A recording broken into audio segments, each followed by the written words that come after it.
every episode, and it's always like, how do you start the show? And you're like, Blevins, you idiot, just press the stupid button. Yeah. I don't think we really need a set way to start the show. It just happens. It's true. It just amazing. happens. The only time that it would ever be awkward is that if it happened in the middle of...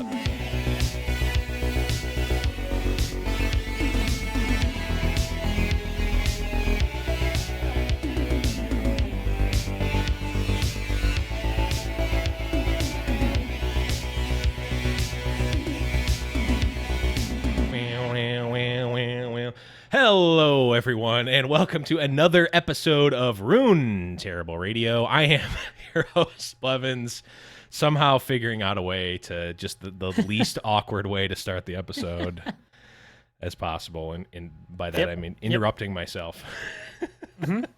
Perfect. This is our first episode, if you couldn't tell. So. Yeah, if you couldn't tell, this is the very first episode that we've recorded, and not like the 20-something. This is our first time ever recording, but... Joining me as always is Saucy Mailman. What's up, buddy? Hey, dude, how's it going? Oh, it's going well. We got a nice big patch, and we've also, I was gonna say a nice big guest, but that's got a big old guest here, guys. We got a big old guest here. I'm running with it. Big honking guest. A big, thick honking guest. I am a panda, so it would be true, right? True. The spirit animal inside me is pretty big. Yeah. We have it fits. The one and only ImpetuousPanda. What's up, man? It's great to be here. It's an honor. You guys, sent me an invite, and yeah, it'll be fun talking about the patch, of course, just came out. So very fresh and a lot of changes. Super fresh. I don't know if it could be this will be the first time. Yeah, because normally they come out, well, but not normally, but in the past they came out on Tuesdays, so we'd have at least some time to play, and we record on Wednesdays. So we'd have some more idea, but I don't think any of us have gotten to play a whole lot. Yeah, Saucy, you and I basically just got out of work, so... Yeah. I got out of work, and then I worked out, and then I instantly came on the show. So I'm a little tired, but it's okay. Well, I worked out my mind doing mental gymnastics trying to defend this patch on Twitter all day. Yeah. So I just gave up. I've just realized no matter what, people are going to complain about literally everything, no matter what. True. And it's fine. Even if like someone's favorite deck got completely buffed and it's just strictly better and all their bad matchups got nerfed, they'd be like, they didn't get nerfed enough. Yeah, but like, how come we don't have new hero? We don't have new champions. Why is Decimate not burst speed? Wait a second. How come Decimate's not burst? Okay. We won't get into that. I was gonna say, Saucy, people will complain about everything, even if your favorite IP of all time gets a new game that you can play anywhere on your phone, and it's a game that's a genre that you've loved for the better part of a decade. People are still going to complain about it. Yep, no matter what. Pokemon MOBA. No matter what. Pokemon MOBA podcast coming in 2021. Man. But before we get into this, I would say hotly contested patch, let's talk a little bit about our guest, ImpetuousPanda. Of course, many folks know you from Artifact or from Gwent. So, Panda, give us just a real brief history of where you're coming from gaming, from broadcasting, and let the folks who aren't aware of you know where you're from. Well, I've been gaming my whole life since I was little, since the PS1 and like Game Boy days. So always been a gamer. I was mostly into, as a teen, Call of Duty, so more like action-based stuff, and got into YouTube maybe like a decade ago when I was 15, 16, doing like the usual Call of Duty gameplays. So that was a fun 3 or 4 years, but then I started college and I kind of moved away from Call of Duty as a whole, so I didn't really do much content creation at the time. But I studied advertising and marketing, and I knew I wanted to work in esports in one way or another because I knew it was a growing industry, and I knew there was going to be, a lot of things that I could do.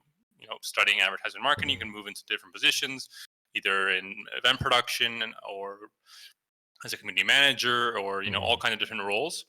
And it just so happened that I played The Witcher 3 when it came out. I played Gwent in The Witcher 3 as a mini game, and I've never been really a strategy guy. I've been always more like action based. And yeah, I've never played any strategy games before. I played Gwent in The Witcher 3, it's like the mini game basically. And then a standalone game came out. I tried it as well. I liked it. I was pretty okay at it. and got more and more involved as a competitive player and a writer and just writing deck guides and all this kind of stuff. I've always liked writing as well, and that kind of evolved into eventually going to tournaments. I like life coaches, bench, and eventually getting a chance to cast as well. So it evolved into me becoming a caster basically, and that's kind of my thing in esports now, and what I'm trying to pursue is casting, and specifically with card games. So with Artifact as well, and I played a few of the auto battlers as well, and now Runeterra. That is kind of crazy to me that you're like, I'm not even really a strategy game. I'm going to play this mini game in The Witcher 3. Flash forward, I don't know what, 5 or 6 years, and now you're like one of the biggest casters of Gwent. That's kind of crazy to me. That's a I don't know. That's not really a Cinderella story, but it's a crazy story nonetheless. So, from there, what really brought you into Legends of Runeterra? Obviously, you're on an LOR podcast right now, and you've been doing a lot of content for LOR. So, and you even have your own LOR podcast, Progress Day. What brought you into this game? After playing Gwent and getting into the card game kind of genre, I've played everything that's come out that has seemed relevant, not just from a fun perspective, but also from a perspective of, does it have a large community? Is it worthwhile to invest time? Because it's not only a hobby for me, it's also there's the career part of it as well. So you can't really invest time and effort and all this into a game that you can tell is not going to succeed, or is not going to have the proper backing to either grow an esports ecosystem or grow a big enough base of players that their content's going to get viewed in the first place. So it makes it worthwhile to create. And Runeterra, with Riot backing it, is obviously very much kind of the one game that comes out and it's going to have some sort of big following eventually. And so I tried it out. Of course, I tried Artifact out as well when it came out, and it didn't go so well. But everything that's come out that has been relevant in the card game and auto battler genres, I've tried. I've done content. I worked a few events in as well. And Runeterra is just like that very big fish that just came into the lake. So yeah, I mean, I had to get into it, and I've loved it as well. It's been great as well. I think the game is fantastic. And the team behind it as well, the dev team, was very vocal, very communicative about the patches and kind of their idea with the game, and just having the fact that Riot's going to be backing it as well, is there's a big guarantee that there'll be a future for the game as well. Sure. Yep. So from there, I think there's two things that come to my mind when I hear ImpetuousPanda and LOR. The first is you really, I don't not necessarily kind of popularized the deep strategy after Rising Tides came out, but really optimized the deep strategy, because the first week we saw it come out, everyone was just like, okay, let me keyword search deep and toss, add every card. Okay, there's 3 spots left. Let me throw in three random cards, and it was like the deck's average mana cost was like 6.3, and it couldn't win against anything. And you came and really was like, okay, hold on a second. Remember these cards? They're called removal spells. We need to play them. And really took that list. And I mean, I gotta say that your list, or a variation of your list as a base, pulled me out of plat and into diamond, and then from there to master later. The other thing, I'm like going off on like mini tangents with myself here. The other thing that I wanted to bring up is the pre-patch surveys that you're doing with the community, and getting the community perception of the game right before a patch, and then the analysis of that, and then talking into the patch. So what made you think about doing that, and what's been your experience running those surveys? I think initially my initial idea, I mean, I've always liked stats, and because I like writing. I like writing about stuff that I'm passionate about, and when I'm passionate about a certain thing, it consumes me entirely. So if I'm passionate about Runeterra, I'll grind Runeterra all day on ladder. I'll talk about Runeterra, and I want to do everything Runeterra basically.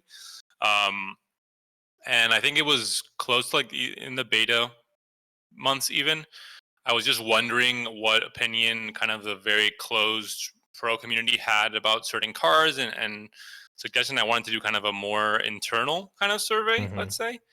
But then that kind of expanded into, you know, why not just make it like a larger community-based survey? And the first one was well received. So, and it was able to get a lot of very interesting data in terms of being able to quantify and have like actual numbers about what people think about certain things. And yeah, I think it's just very valuable data to have to be able to draw conclusions and actually have something to base them on. And just the reception it got made me want to, you know, do it every month. It's not a lot of work. Obviously, you can just kind of adjust the initial Google Forms, and then it just takes like a few hours or maybe a bit more on the day I post it to actually draw conclusions and make the graphs and everything. But I think it's worthwhile. And I think it's just, I mean, I like looking at ways to create content that's unique and that adds something of value. Because I think a lot, you know, if you make YouTube videos or stream even, obviously each content creator has their own kind of personality and their own way of doing things, but overall a lot of the content isn't exactly unique. It's kind of just a gameplay video or like this deck that's been played 17,000 times already, but you're playing it. So, and it's still valuable content, of course, because people like following, you know, certain, they have their favorite content creators. But I think things like surveys and stuff like that is a new way to approach content, and that's still very interesting and valuable.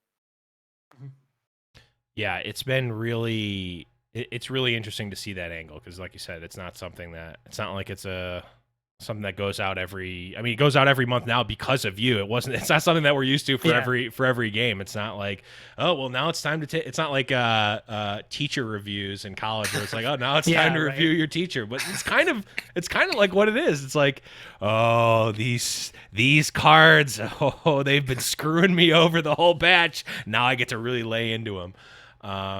Yeah, I mean, I always make sure I fill out a form and get my opinion in there, and it's really fun seeing like looking back, or like, you know, seeing the patch come out and then looking back, oh, people really hated this card, and seeing like how like finger on the pulse of the community the dev teams are, or how, you know, maybe off they are on some things. But it's really cool, and I really really enjoy those. So if that's any indication for you, there's one more thumbs up for the surveys for sure.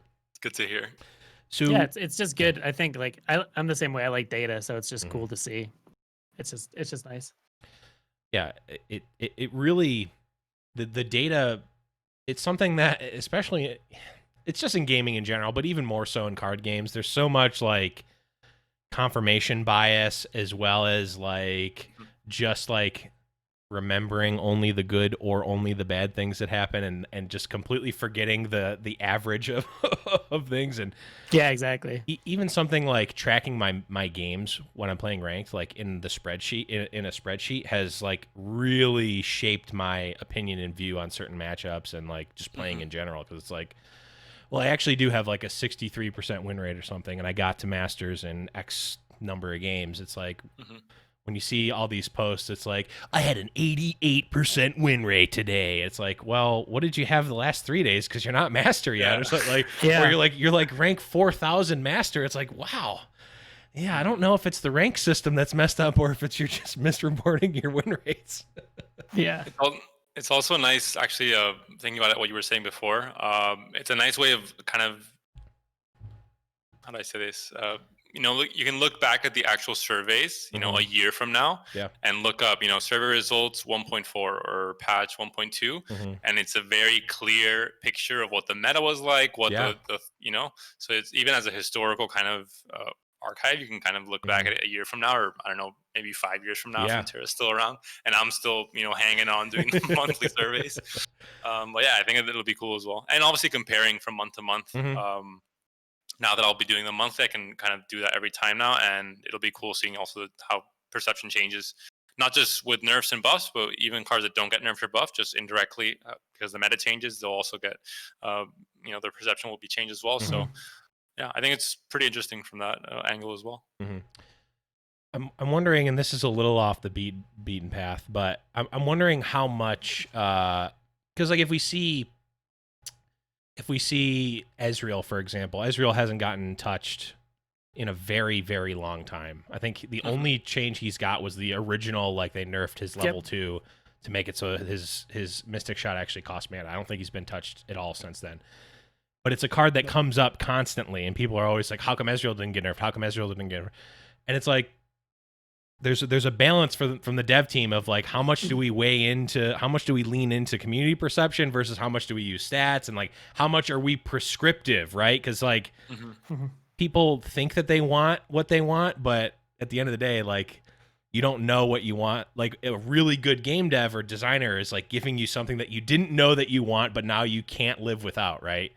Yeah. And if you take that part of it out, a game or just anything sort of gets dull. So it's really it'll be really interesting to see, like, hey, everyone every month hates Azrael or like wants Azrael to change, or like is a 5 for it's overpowered in your surveys, but they don't change it. Maybe it's I'm interested to see how Riot and the dev team hold their ground or not. So okay, I think a big part of that is also the fact that I think from a game dev perspective, when it comes to balance and patches, I think they're really just, you can't change that much, because if they look at data, they can probably say, okay, all these champions have a bit over this win rate, a bit over this play rate, and all these champions don't. So let's buff these, and they can just do number buffs, little stat buffs, buff all of these and buff, and nerf all of these. And you look at the patch notes, and it's 7 pages long, and that just loses the casual player because there's too many changes. Right. So the main goal of balance patches are to balance the game, sure, but I think there's also like a lot you have to take into account how many changes you can put into one patch to not make it too different, which a lot of other card games I've played have suffered from, just in crazy balance patches, and then it just the game loses identity in a way because it changes so much. And I think that's a key point with things like Azrael and Heimer not being nerfed. It's always because there's something, a bigger fish at the moment, so that gets nerfed and they kind of dodge, and at some point they'll be the big fish and they might get a nerf as well. Yeah. Well, you said it because there's something I wanted to touch on when we get into it, but like every single card can't get nerfed and buffed in one patch, right? Like if you have 70 card changes in one patch, one, it's overwhelming. People aren't going to remember. People are going to get confused. And two, like it's going to shift the game completely way too much. And like the balance changes will kind of nullify other balance changes if you do too many in one patch. So yeah, it can't do everything that's quote unquote problematic can't be touched in one patch. Right. And also I think one thing I'll say, just like blanket about how Riot's been doing balance changes, I do like how they're doing a lot more small changes to cards, even erring on the side of it still being too strong, instead of just plowing it into the ground and making it unplayable, which some people, there's cards that people like, yeah, I want Pilfered Goods to be 45 mana, slow speed, and uninstall your game when you play it. Like, but there's just some things that it's still early on in the game. Yeah. We're in the first set of the game. We can give it some time. We'll see. Yeah, it's at some point when you're making changes and you want to actually gain meaningful data from the results of those changes, you need to have some controls, right? Like you can't just that's surveying and testing 101. But I forget that not every, there are people who haven't studied that, so I understand the sentiment for sure. Okay, we have a lot to talk about in regards to the patch, so let's just jump right effing into it. So first big thing, and we don't have a ton of details on it, but we're getting the new Mode Gauntlet, which is going to be, there's going to be specific deck building rules. The first one is just going to be regular deck building. Then we're going to be getting Singleton, so only being able to use one-ofs. And you're going to be getting XP based on the number of wins, and you get a special Gauntlet Conqueror icon at 7 wins. Panda, we'll start with you. What are your just initial thoughts on the Gauntlet and a new mode being added to the game? I think it'll be interesting. You'll have to see, what modes they add exactly and how they can keep it fresh, because I think a lot of these alternative game modes and card games fail because they're just not enough incentive for players to play when they already have to. I mean, card games are games that you have to put a lot of time into in rank ladder, etc. There isn't like all this like free time to just play Gauntlet mode today. For the casual player, at least, for people like us, there probably is a lot of free time to play Gauntlet mode. So yeah, I think it's the balance between making it fun and making it fresh, and also having incentives to play. So the cosmetic-based rewards is, I think, a good idea. But yeah, I think it could be fun. I mean, we'll have to see what rules they have, but I think they'll do it proper. I mean, they've been doing a really good job of adding features and making them interesting. So I think they'll do a good job for sure. What do you think, Saucy? Yeah, I like the idea of it. I really do like that it is limited. They only run from Friday to Monday. I think if it was an always thing, they'd see a lot less play than if it's just a limited time. I know as like a streamer and content creator, I like having something to shake things up because, playing the same ladder 5 days a week can become a grind. But yeah, it's fun. You get to take a weekend break and play some dumb shit. But there's one thing about the Gauntlet mode that I care about more than the rest of the thing. I don't even care about the mode. I care about this last sentence in the patch notes for Gauntlet that says, in the future, we plan to add more exclusive rewards and improvements to the Gauntlet mode overall. But here's the important thing. Using the technology to build our way to full-scale in-game tournaments. Yes. That's all I care about. Literally all I care about. Yep.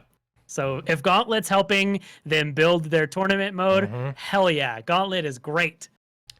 Yeah, that is definitely the biggest shining star for me as well.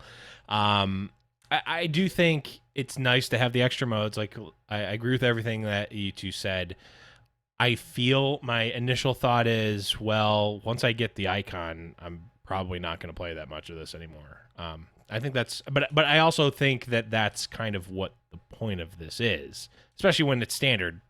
When it's just the regular deck building, why am I gonna why would I be playing? Why am I playing through it again? I guess to get XP, but when you have everything already, like what do you give the account that has everything? New cosmetics is the answer to that.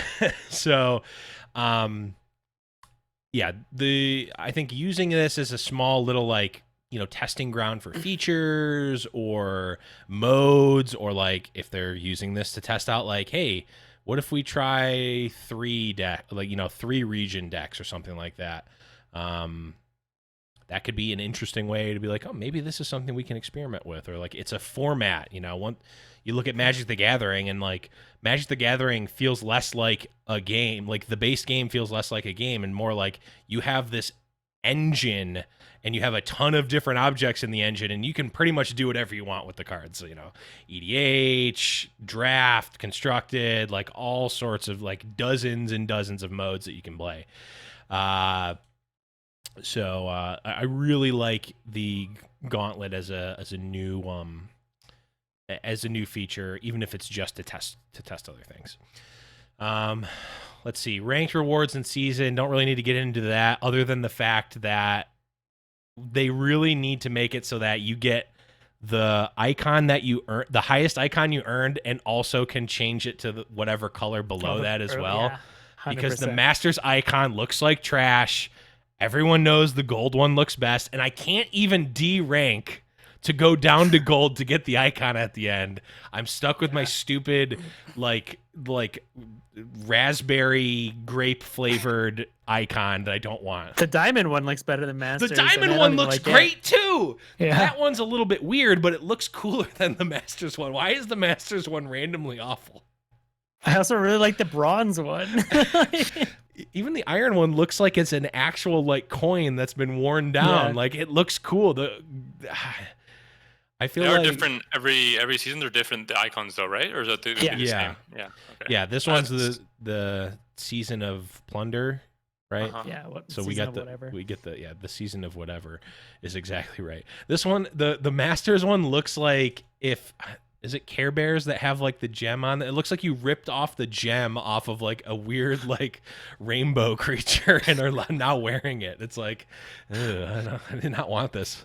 I killed this rainbow unicorn and stole its inner gem.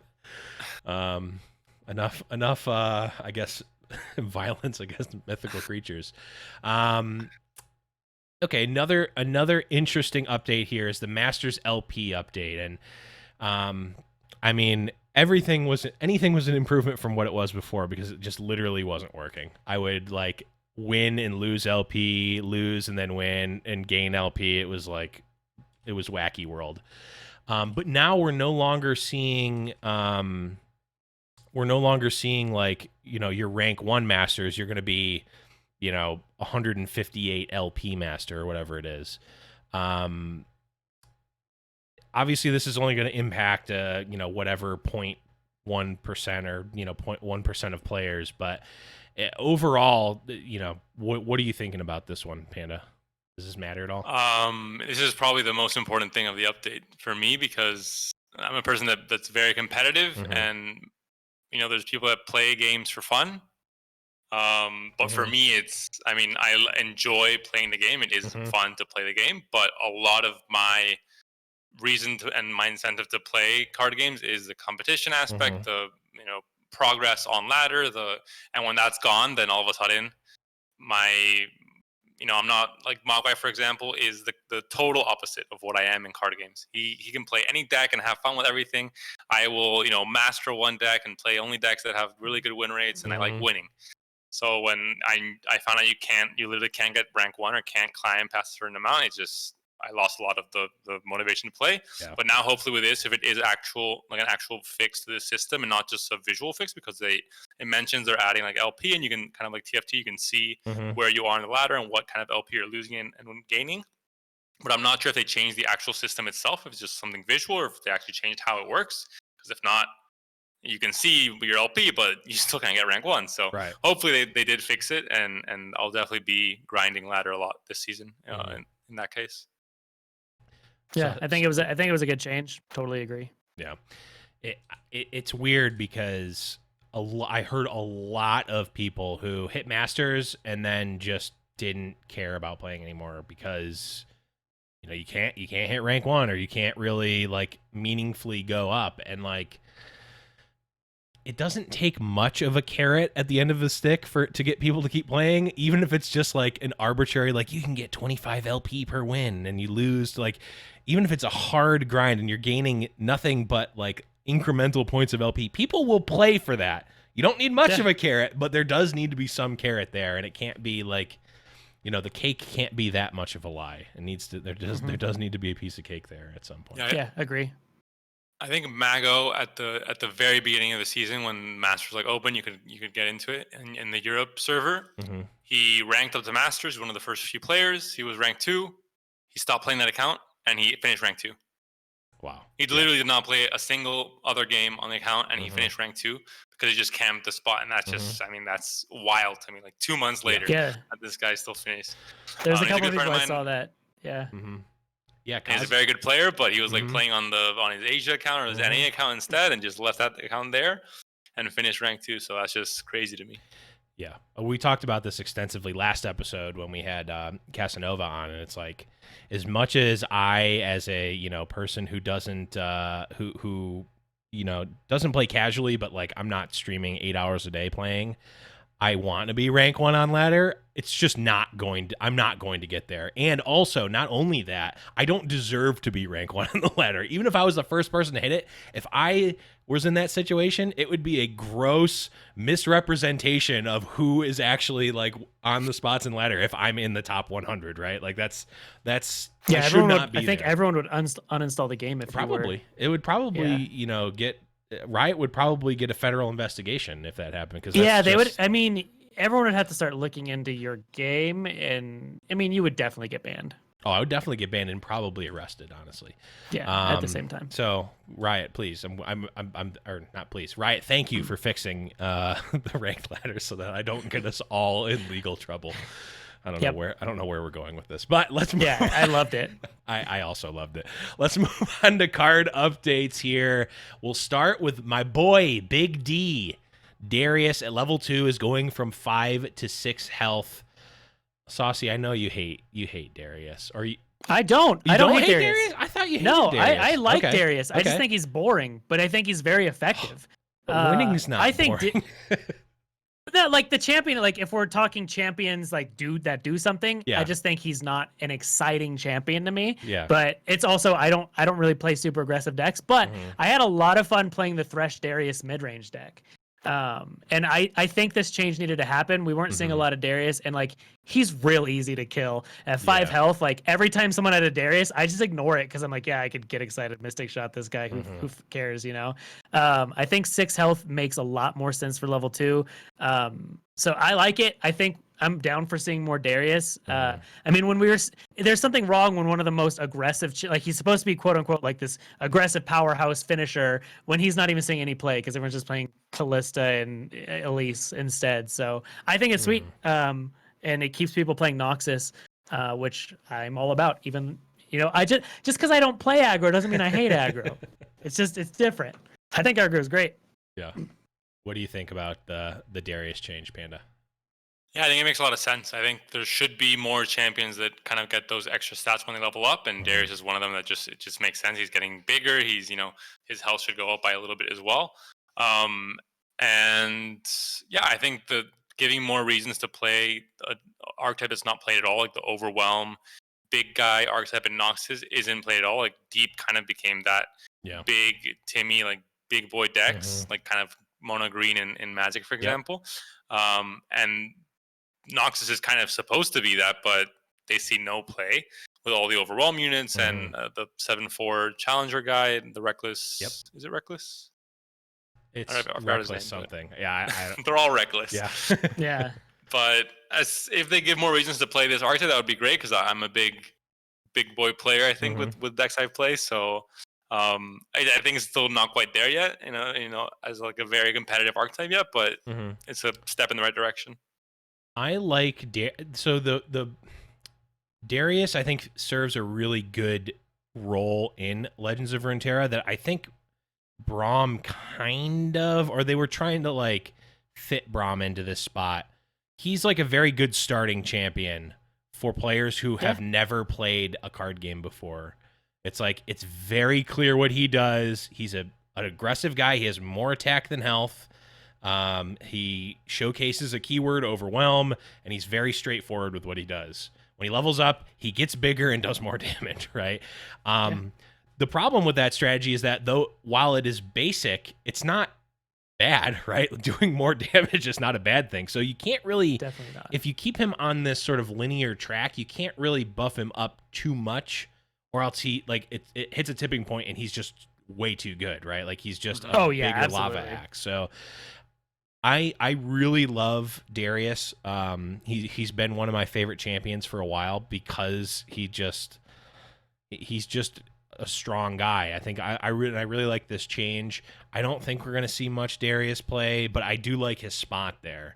The problem I see with Darius is that he's artificially better than he performs artificially better than he actually is, because I'll say even in Master, people still misplay around Darius because they don't factor in the fact that he's going to level up during combat, and they just block incorrectly. Yeah, it happens all the time. I would say like so often. I mean, this is a stat I haven't actually tracked, so this is going to be a bias just from my memory. But like, it's like 50% of the time they just put themselves dead on board when they didn't have to because of Darius leveling up afterwards. So it's a good change, but I don't think it's going to really do too much in terms of competitive. Next up, we have one that hits close to Saucy's heart. Anivia going from 7 cost down to 6. Saucy, you've been grinding Kegnivia. Yeah, I think for the past couple weeks I've only been playing Anivia decks. I've been playing Deep Anivia and Kegnivia like pretty much constantly. So Anivia was my favorite champion in both closed betas. I loved her, but that was also when she was effing broken. But she used to be insane. But I love Anivia. I'm a huge fan of effects like Withering Wail, like semi-board clears, and I play her in decks that have kegs that make them full board clears. I'm on the opinion that she's better than people give credit. I think people think she sucks because no one plays her anymore, and for good reason. Like she's like she's a very, very slow champion, right? Mm-hmm. And she doesn't have the same effect as like Karma when you play her, you win the game. But she is good, and like when the meta's super, super aggressive, I just go to some slow Anivia control deck and just have no problem winning. So I think it's actually a really big change because like you do a lot of times in a lot of games that you're playing against it with Anivia, you do lose around turn 6, 7. And if you can clear the board on turn 6 instead of turn 7, that's the turning point. So I think this is actually a really big buff for Anivia, even though it's just a 1 mana cost. Like turn 6 clear the board with her ability is so big. And it's all the time. Like I think all the games I lost when we were playing this Kegnivia deck the other night were like, man, if I could have played Anivia 1 turn earlier, I would have been fine. So I think it's big, but I'm also just a huge I simp for Anivia. So you're a tier 3 Anivia sub. Panda, what do you think? Yeah. I agree that, especially that she's not as bad as people thought she was worse than she actually was. I think, like Saucy's saying, but because she just wasn't playing, there wasn't a reason to play. I think, especially nowadays with card games, like they're digital. There's a lot of influence from like content creators and deck builders and the best players and all this. Especially if you're playing at a kind of the micro system that is like Masters and Diamond. Everyone in Diamond knows what net decks are. No one's playing like completely blind, just in their PC in their own little world. So when no one's playing Anivia and no one has a reason to play it, and there's literally just no content creators playing it, no one's trying to experiment with it or fine tune a deck, it just falls out of play and it seems a lot worse than it actually is. I thought she was maybe not fine, maybe not like super balanced, but definitely not like terrible. There's been much worse champions in the game. And with this buff, I think, it's going to not only make it stronger, of course, but also give people a reason to play. And that might lead to more experimentation, more fine tuning, and maybe a meta deck that could pop up. Maybe not tier 1, but definitely playable. Well, I think there's a couple of things at play here for why Anivia didn't even see as much play as she probably deserved, even at 7 mana, is she got a nerf initially, and people will see that it's a nerf and think, oh, well, Riot doesn't want this to be played anymore, so I'm not even gonna try. The other thing is like the common Freljord cards, like the most common Freljord cards, Sejuani, Fury of the North, and Omenhawk. All 3 of those cards, like yes, you could play those in an Anivia deck, but like you don't necessarily want to. So I think people are like, oh, it's an Anivia, or it's a Freljord deck. It has to be Sejuani or Ash or Fury of the North and Omenhawk, and I don't want to play Anivia with any of those cards, so Anivia is unplayable. When in actuality, it's like there's this whole other half of the region that's like very controlly. And remember Ramp, and when She Who Wanders was the best card in the game, like maybe people didn't play back then, but I think people just sort of shut their brain off to the other half of Freljord without even. I mean, that's why like. I think people are like, oh, Freljord's the worst region. It's like, maybe you just aren't playing. You're just not actually trying. It's the whole like, vicious cycle, self-fulfilling prophecy type of thing. It's like, oh, well, Freljord's the worst region, so I'm not going to play it. And no one's playing it, so it must be the worst region. I think there's one other thing about Anivia that people don't think about is her champion spell is ludicrously strong. It's game-winning strong. Harsh Winds is a very, very powerful card, and it's one that literally not a single person ever plays around anymore, because when do you see Harsh Winds? Like very, very rarely. And there's so many games, especially in the They Who Endure meta, people are like, what do I do to beat They Who Endure? I'm like, play Frostbite. Like they go to Atrocity, they're Deodor, and they just lose. Like play Frostbite. People are like, I don't want to play Frostbite. What else is good? Freljord's like, the worst region in the game, bro. So, I was telling people, I'm like, I have no problem beating the They Who Endure deck because I'm playing stupid Anivia decks. Like, and I can just Frostbite in response, and it's burst speed. Yep. Can't do anything. So. Yeah, I think you hit the nail on the head, Panda. It's like,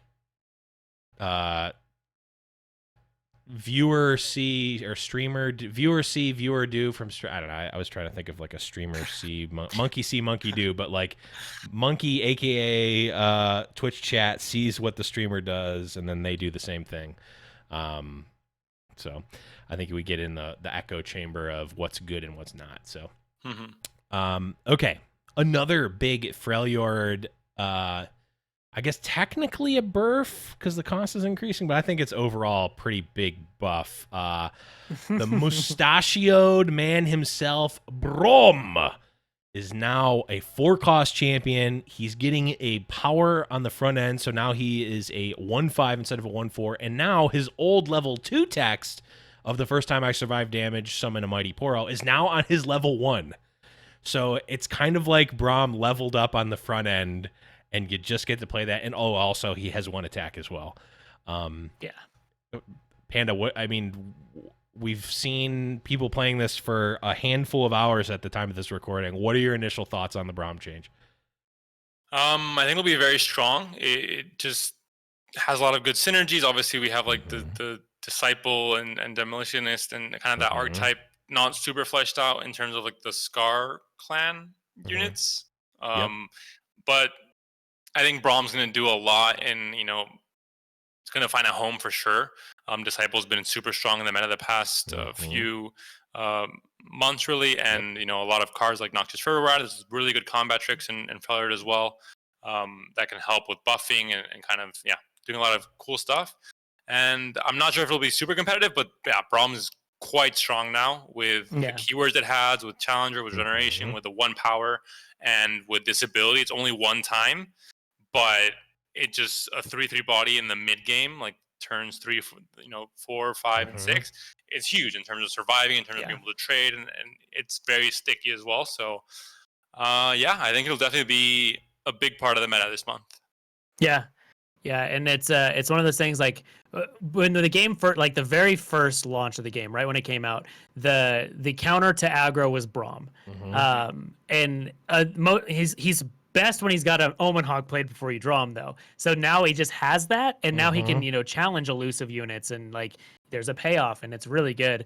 I think one of the coolest things is I want to just kind of call out ImpetuousPanda's your graph, the survey you did put people ranked Anivia and Brom as the weakest 2 champions out of all champions, and here we see a buff with Anivia and Brom. So just saying.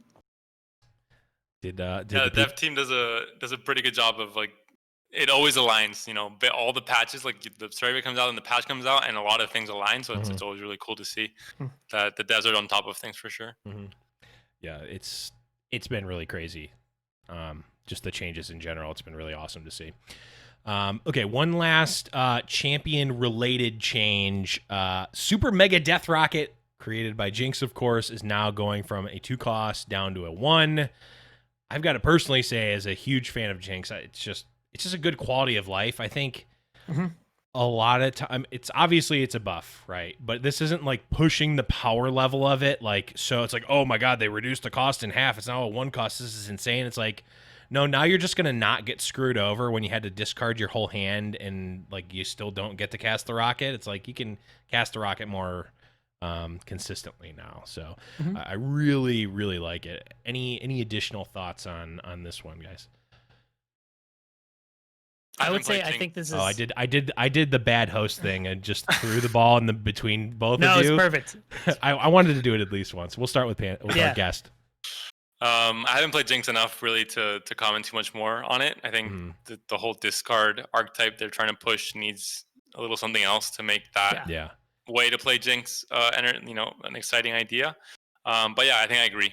Making it more consistent, just as like a feels good moment. Because when you are playing Jinx and you can't get that off, not just from a balance perspective, if it's strong or not strong, but it just feels bad. Like you're playing this deck, you're getting this payoff, and you can't even play the payoff, then kind of sucks. So I think it's a good change. Yeah, I think it's a very clean buff to Jinx, because it's not making anyone who doesn't want to play Jinx suddenly go and start playing Jinx. Right. But everyone who does enjoy playing Jinx decks, now suddenly they feel validated. But also one of the biggest things, something we say here on the show all the time, is the lower a card's mana cost to begin with, a change in mana cost is more dramatic. So going from 2 to 1 is huge. And that's just card games. So I mean, this is a really big, I think it's a bigger change than people think. Like a lot of people just discredit mana changes. And it's not as big of a difference from going from like 9 to 10, from 10 or whatever, but 2 to 1 is huge. So I think this helps a lot. Yeah, I think the Jinx I like Jinx as a card, not necessarily for right this second in the meta, but like it's got a strong enough effect where if there's enough build around to it and enough supporting casting characters, it's a really good base for a strong 4-cost champion.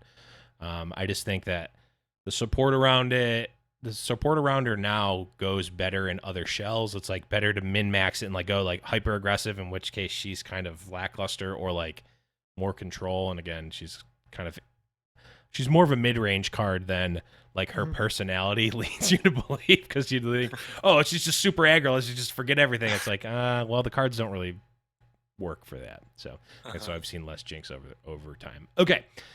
Followers and spells. We start with Genevieve Elmhart, who is going from a 4/4 up to a 5/5. Genevieve holds a special place in my heart because I hit Masters this season with scouts, including a copy of Genevieve. Screw you, Cythria. Don't need ya. I've got Challenger and Scout. I don't need +1/+1 in Fearsome, even though it was way better. Saucy, what do you think? Are we gonna see some more? Are we gonna see more Genevieve? I think it's possible. Like Challenger on a Scout is very powerful. Yes. Being able to, essentially 2 removal spells and also get your other scouts in. 5 power from 4 is a really big tipping point. So I think this is powerful. I mean, I always forget this woman has Challenger. I always forget, and I screw myself because we see it so little. I lost a couple games the other day just because people play. Obviously they see the patch notes and like, okay, cool, we'll start playing these cards. And Genevieve was popping up, and someone played it. I'm like, cool, you buffed your board. I don't care. They like pulled my giant dude. I'm like, shit. I suddenly lose. So I think she's better than people give her credit, and now there's more reason to think about playing her over Cythria. Mm-hmm. What do you think, Panda? I mean, I think she's a good card, and in other regions, like this power level would be, you would see a lot of play. Mm-hmm. But Cythria is just so good that it's hard to justify playing her over like the fearsome that Cythria has in terms of putting through damage, which is something that Demacia has a hard time doing because they don't really have any kind of outside of combat way to deal damage. In most versions of like mid-range Demacia. So the fearsome from Cythria is a big deal in terms of trying to, there just normally isn't enough blocker from your opponent's side to deal with everything that gets fearsome. So it's a good change, obviously, because it may, get some people to play this card, but I think Cythria is so good in the same exact bracket of cards that it's just very hard to compete.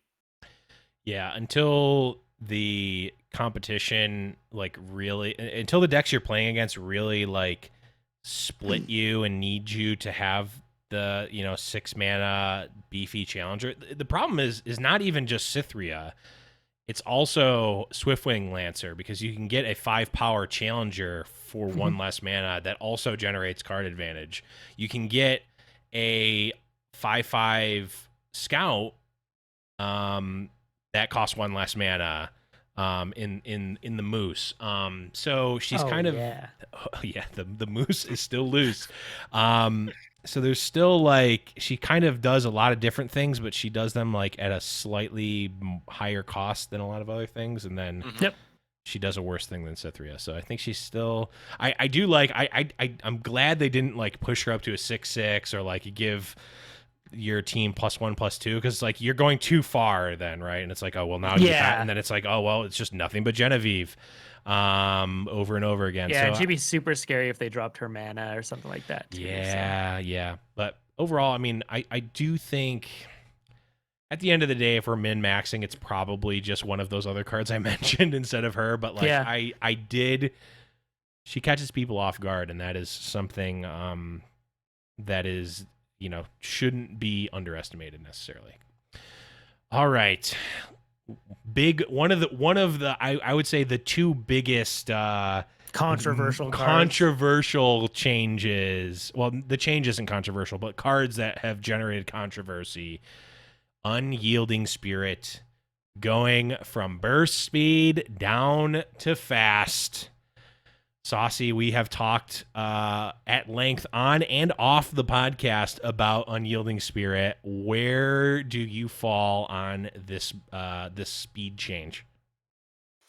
I'm in favor of it, even though, I mean, Unyielding Spirit's one of my favorite cards, right? Like, I'm playing all these dumb Unyielding Monkeys kegs. decks. And, yeah, whatever. This 100% needed to happen. I think it alleviates a lot of the feels bad. It being burst is the most feels bad because you can't interact with it. It also forces you to be a better player with the card because you have to you can't just run it out at any time. You have to make sure that they've used their removal or you use it when they don't have mana. You can't just attack with your dude and be like, I'll just put this on and win the game. I personally still don't think that Unyielding Spirit's a broken card or breaks the game. It does create a lot of the most feels bad moments, but it just still loses to Will of Ionia. So I think it's one of those things. If this card is ever defining the meta, if the tier 1 deck is an Unyielding Spirit deck, there are plenty of ways to counter it. Every region doesn't have ways to counter it, which I think will happen more eventually. But if this is the deck that you're trying to beat, then you can play something that beats it pretty easily. But I think this change needed to happen. I'm super glad that they didn't like make it slow speed or didn't like make it 10 mana and fast or just like really ruin the card. I'd love to see how it performs now. Give it some time, and if it's still problematic, they can relook at it. Yeah. What do you think, Panda? I think it was a good change, of course. I mean, I think the card itself was not broken, but definitely problematic before and frustrating to play against and create a lot of binary interaction or no interaction in some cases. We didn't have the removal, but it is a big nerf because it can be countered, and when you're playing such high mana, for it to be countered, it is a pretty big deal. So it is very tricky, and now this is the card that if someone's playing this card in Masters, they're inherently making a mistake. I mean, from a purely statistical perspective, you're not going to get the worth of this card enough times to play it in Masters. So, but someone eventually will, you'll play against it, and you won't have the answer, and they'll beat you with it, and you'll hate the guy because he's making a mistake in his deck building, but you'll still lose. So it'll still happen, but because it's not as consistent, it should happen way less often than it was before, which I think is a good thing for the competitive side of things. I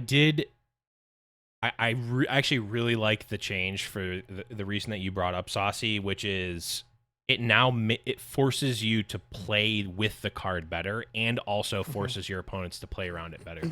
It allows both players on both ends to flex their skill more to either get more value out of the card or take away the value of the card. I think probably because of that, we'll see the card played a lot less. But if I'm looking at specifically tournament, not even ladder play, I like this as like an option because if you think, let's say like, Karina and another deck, Karina and Karina and something else that can't interact with Unyielding Spirit are really good, but Unyielding Spirit isn't good in the meta. You can bring something like Unyielding Spirit as like a meta call and be like, well, this isn't actually good on the ladder because everyone's running Will of Ionia, but this tournament meta is not running that at all, and I can bring this as like a silver bullet and actually do super well. I really liked the like Unyielding Fiora as a strategy. The problem was that it was uninteractable unless you like already had the answer to it in your deck, and there was just no like, well, I can just hold or even just represent having an answer. It's like if I'm playing against Karina, it's like I know there's literally 0 answers in the deck for it. I don't even have to think about it. So I think it's certainly a huge power level nerf to the card, but I actually like where the card is like significantly better. Overall, I think most people are a thumbs up on the Unyielding Spirit deck. If we ever see a sideboard mode, like a tournament mode with sideboard, similar to Magic, this is a badass sideboard card. Really cool sideboard card. And also, and then also like people can sideboard in against that, so it increases its value. This feels a lot more like a Magic card in terms of its design. Okay, next one. I think we'll probably have less to talk about. Basilisk Rider. Yes, that is a card. It is the Noxus Allegiance card. No, they didn't forget to print one. It's been there all along. Basilisk Rider is now getting a 1 health buff from 2 up to 3. I mean, thanks. Sure. Cool. I mean, is there any? Does this make any difference whatsoever? Anything at all? I'm not seeing it. Nope. I don't think so. I forgot this is a card. The fact that it's 4 mana, like the health increase isn't as big of a deal, I think, already, because you're going into the 4, 5, 6 mana rounds where there's a lot more options in terms of removal and just trading with bigger units anyway. So, and it's just still not. I mean, the archetype itself, we talked about it before with Darius, is just not that good right now. So, hopefully in the future there's more reasons to play this, and there is reasons to flesh out like a overwhelm deck with Noxus, but right now there just isn't. I think. Good quality of life, maybe setting up for future cards, but not there yet. One day when we have the Eternal format in 4 years and we can get a sick mono Noxus deck, this will be dope. It's going to be sick. Speaking of sick mono Noxus deck, although you don't have to play it in mono Noxus, Captain Farron getting a rework. Instead of now, when you play him, transforming all of the cards in your hand into decimates, he now just creates 3 additional decimates he just creates 3 decimates when you play him. This is a big change. Panda, what are you thinking about it? I like it a lot. I like the card a lot. I would love to build decks with it, but with Yoink being a thing right now, this is the kind of card that if this gets stolen, it's an incredible play in any deck. There isn't really a synergy you need to have. It's just a huge body, especially when they steal it. Normally, you're playing a more control-heavy deck. So when a Yoink deck has a much lower curve and they steal a card like this, it kind of fixes their late game, and all of a sudden you're not the favored the deck in the late game, for example. So I'd love to play it. I played today a bit, but I quickly noticed that Yoink is a thing and maybe not the best idea. So it's called Nab now. Oh yeah, sure. We'll be talking about that in a bit. Saucy, I could see the cogs spinning in your brain when I saw this Captain Farron change. Oh, I loved it. I mean, I've played a handful of Captain Farron combo decks. Karma Farron was a deck I was playing a lot. But it was super awkward because you have to play Karma first, or else she turns into a decimate, and then just because the way it worked before, it made it really close. It was very unplayable. This helps that kind of deck a lot, and it's really cool. And I mean, he's an 8/8 with Overwhelm, and that now doesn't really have as many downsides of just destroying your own hand. So, and he does. I mean, that's 12 damage of decimates. That's insane. That's a lot. It ends the game really quick. So I'd love to see a Noxus slow control deck. I feel like they're trying to make that a reality. I mean, I feel like that's even why they made Swain the way they did. Like, it's trying to be a finisher for some kind of Noxus control deck.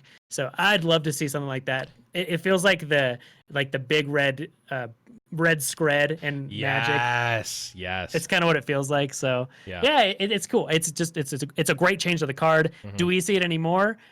Probably not, because like Panda said, you can't run it in your deck because quote unquote nab is now what it's called. It's a thing. It's a thing. Yeah. One notable thing, it is when I'm summoned. So if there's ever some sort of reanimator strategy or anything like that cheats him into play, Callista. You best believe you're getting those decimates. You still need I've been theory crafting a Callista Farron deck. I've been theory crafting one. The problem with those things is like how many times do you need to bring him back anyway? Like, he's attacking for 8 with Overwhelm. Like, bring him back once. Well, I mean, sometimes it dies. It's fine. True. All you need, Blevins, you should know this. All you need is 2 good games with it for YouTube. That is true. It just needs to perform 2 times. Okay, so we are running pretty close to time here. So why don't we each? We're definitely going to talk about Nab in general, but why don't we each pick one more card that? Let's bundle the Poros change together, right? Because so they changed Poro Herder. They made him a 2 mana. They gave him less stats, and he draws 1 more card. And they changed Aurora Borealis to 6 mana. Poro Herder change feels good. I mean, I think they need a more early game. Aurora Borealis. I mean, it's better. Is this enough to push Poros, Panda? I don't think so. Personally, I don't think so. Yeah. Still seems a bit memey, I think.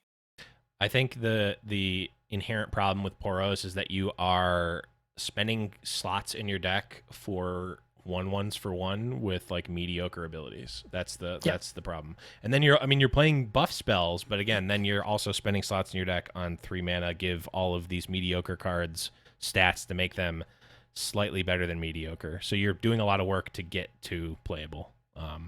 So until there's like the Snapcaster Mage of Poros, we're gonna be waiting for that.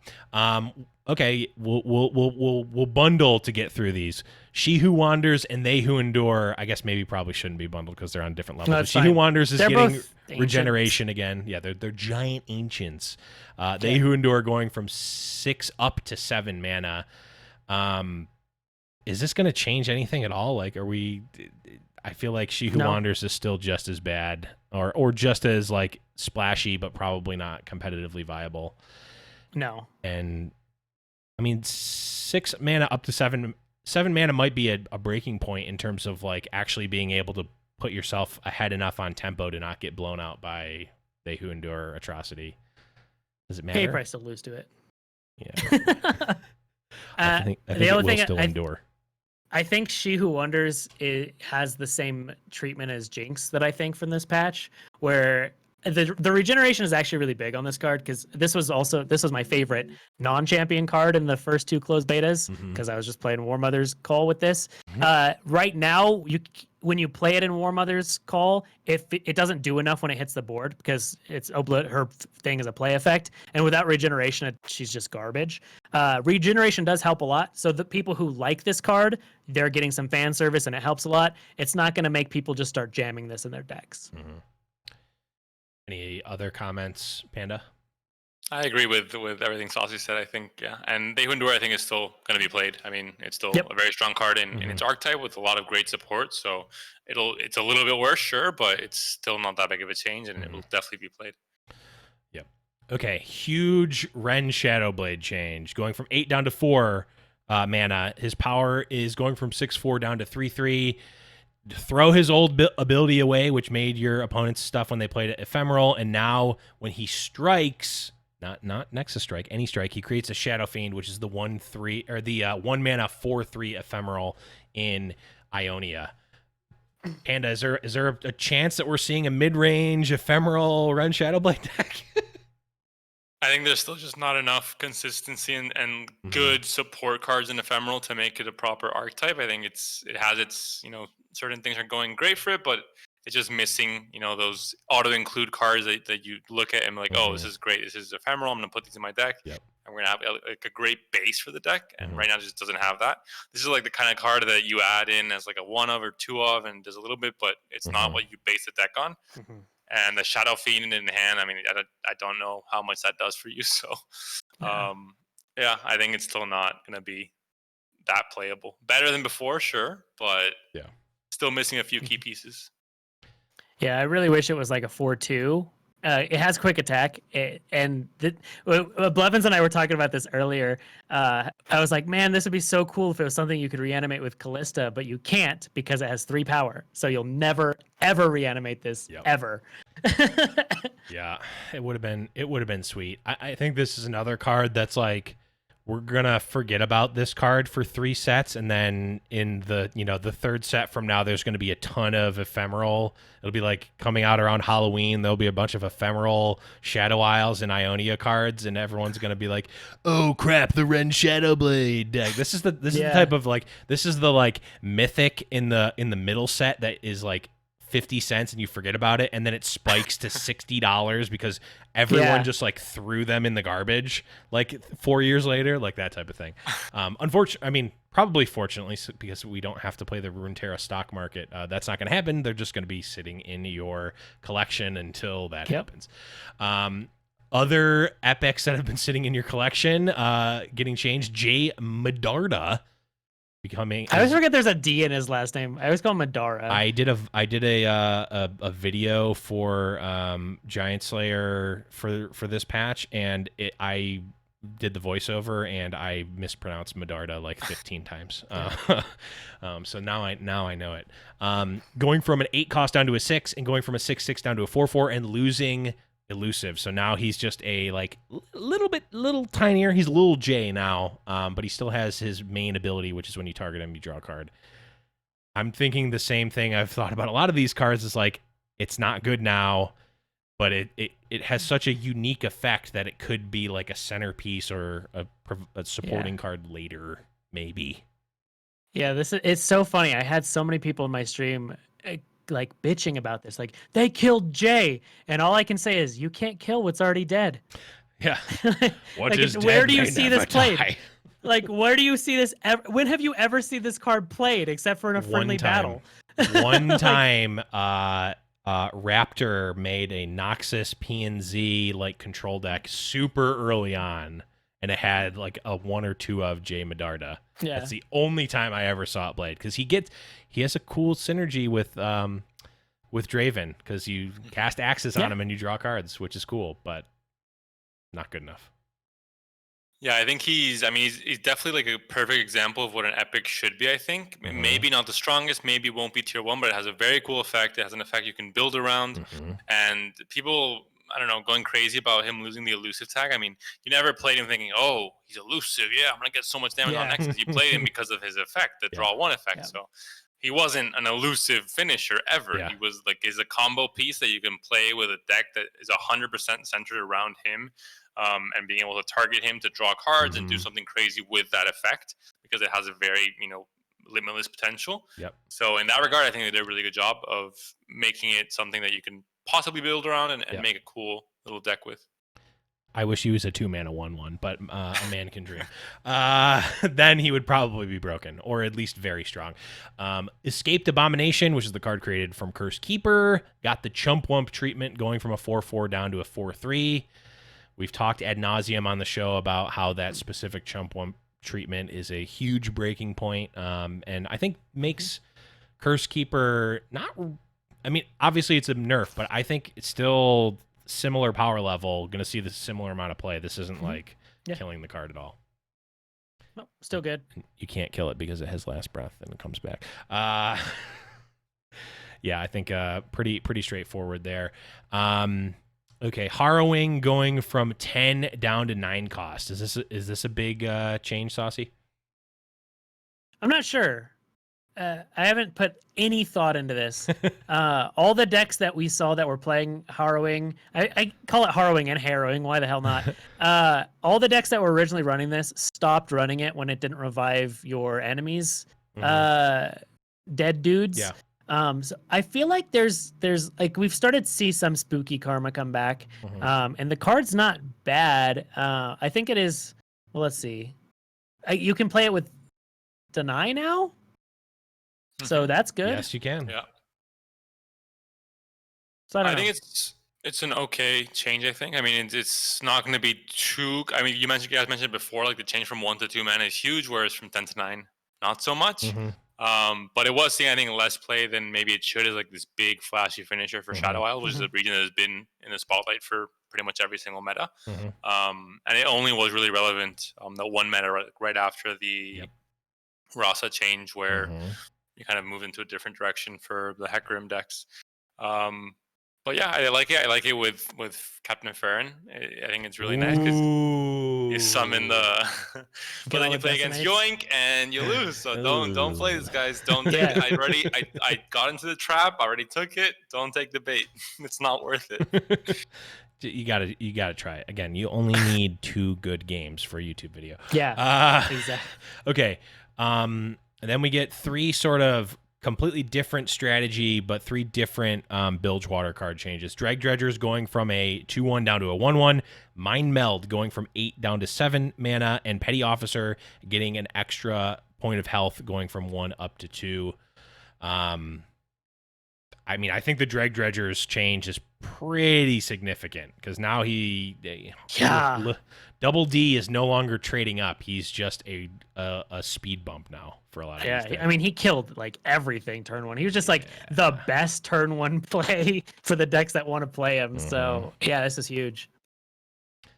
Yeah, I'm very sad to see him take the axe. Obviously, I think they could have used the toss as a way of balancing, especially cards that are so low on mana, which are hard to balance, because if you change the attack or health values, it changes the card a lot.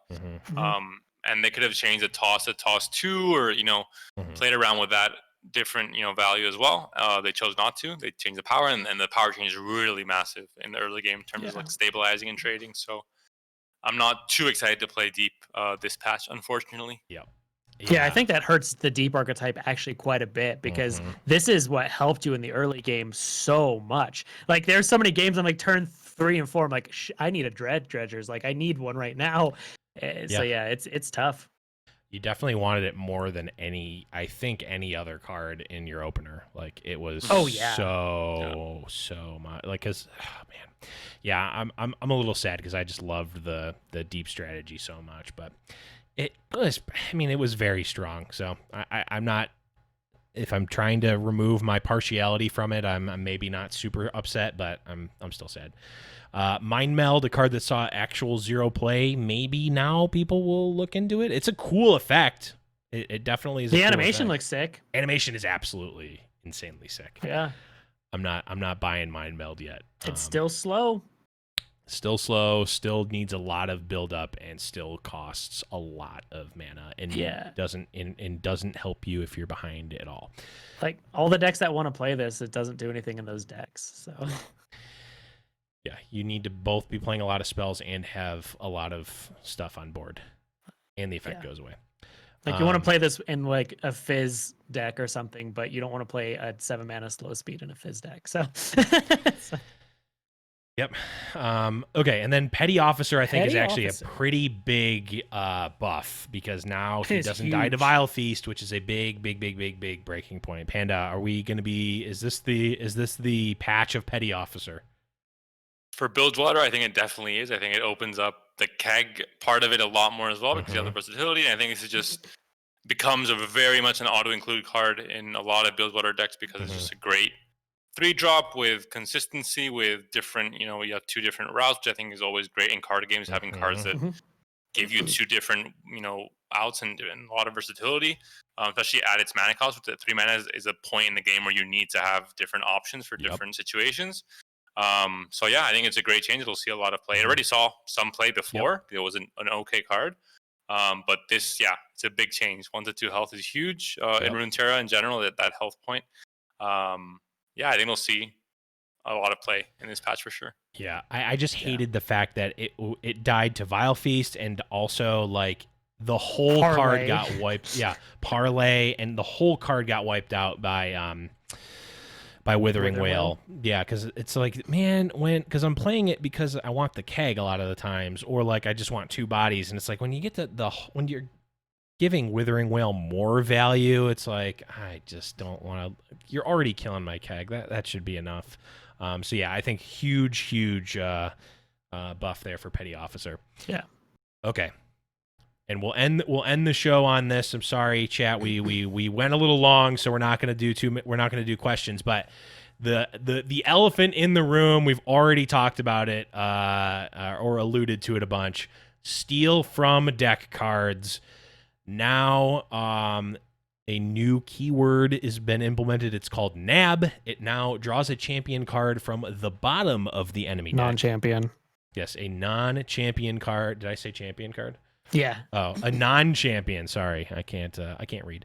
Card from the bottom of the enemy deck, and that is affecting all of the draw from deck cards. It's not doesn't draw from the bottom of your opponent's hand with the what's that card called? I don't even remember.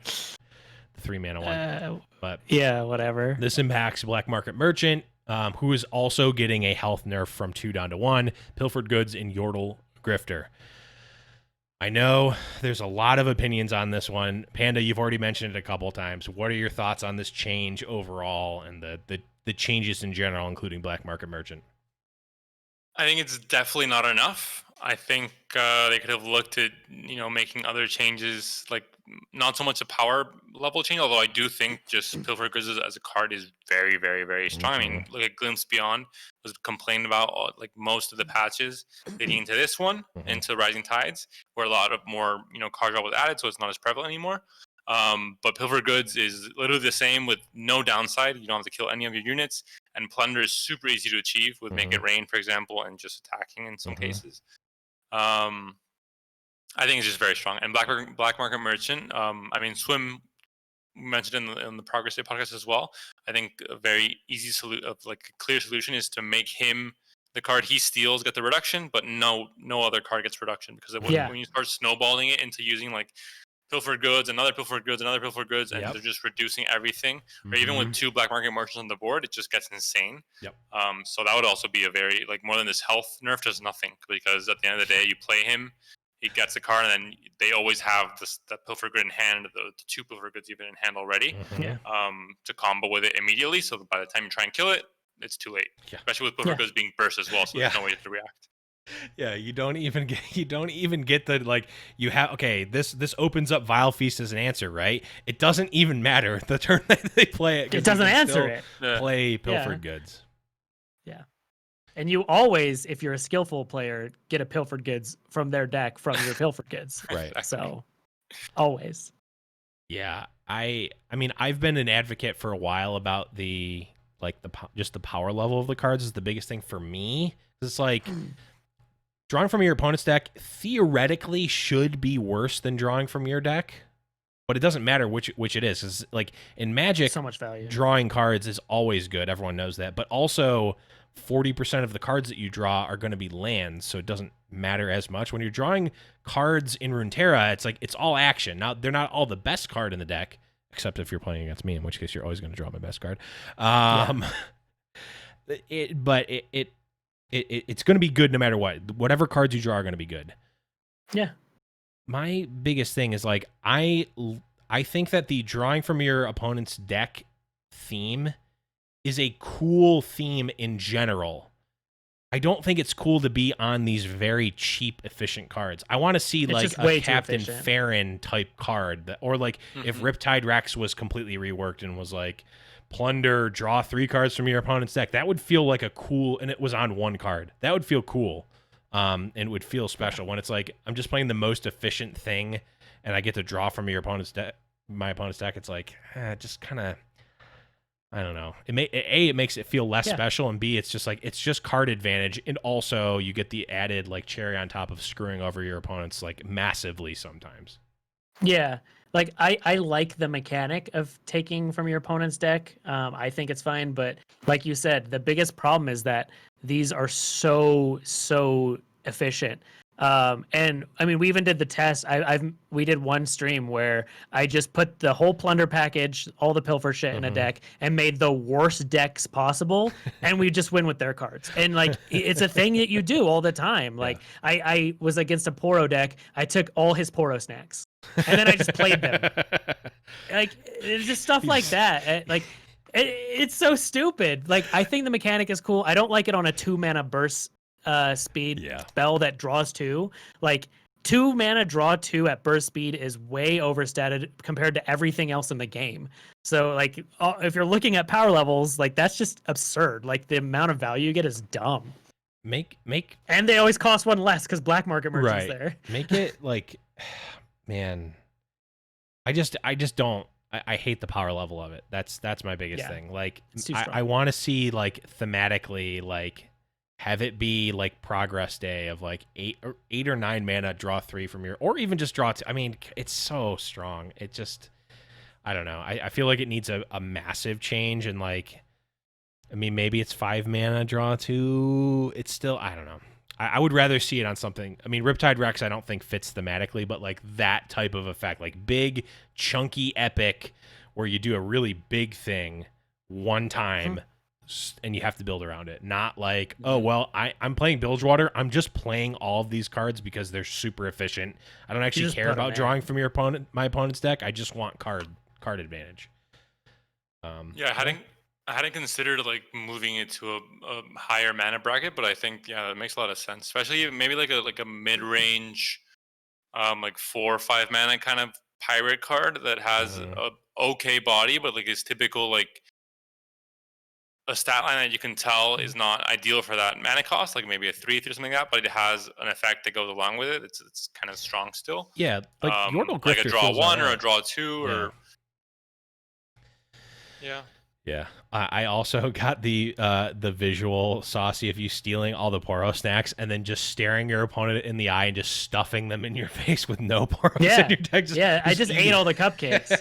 No Poro. I did have one Poro. I had a Plunder Poro that had no abilities, and I just made it. He was a 4/4 dude.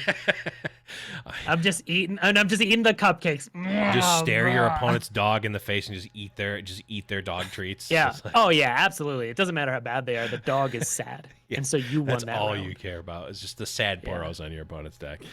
Okay, well, we have actually gone a little bit over time, so we are gonna have to put a pin in the patch. We got through all of the relevant card changes. Panda, thank you so much for coming on the show. Had a blast. Really appreciate it. Now is the time to sell out, shout out, plug whatever you want. Where can people find you? What are you doing in Runeterra? I actually just built my new PC and I moved this month actually, so I have a stable internet connection and everything. So on Monday probably will be my first Runeterra stream, and I might start doing some YouTube content as well. Maybe not an everyday kind of thing, but every so often. My channel is just ImpetuousPanda, and it's the same on YouTube as well, so pretty easy to find. And Twitter, same thing, very consistent. Very good, very good. Saucy, where can people find you on the internet? Yeah, I do things on the internet. You can find me saucymailman.com. I stream on Twitch 4 or 5 days a week. I'm just Saucy Mailman everywhere. YouTube. You can even find me on Spotify if you like my music. I don't know. I'm just everywhere.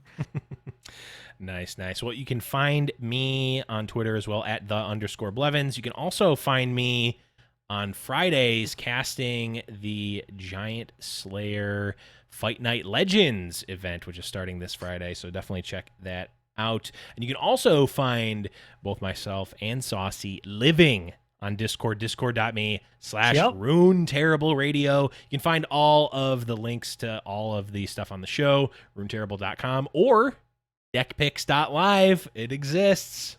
We still want to see your deck pics. Please keep sending us your deck pics. Please.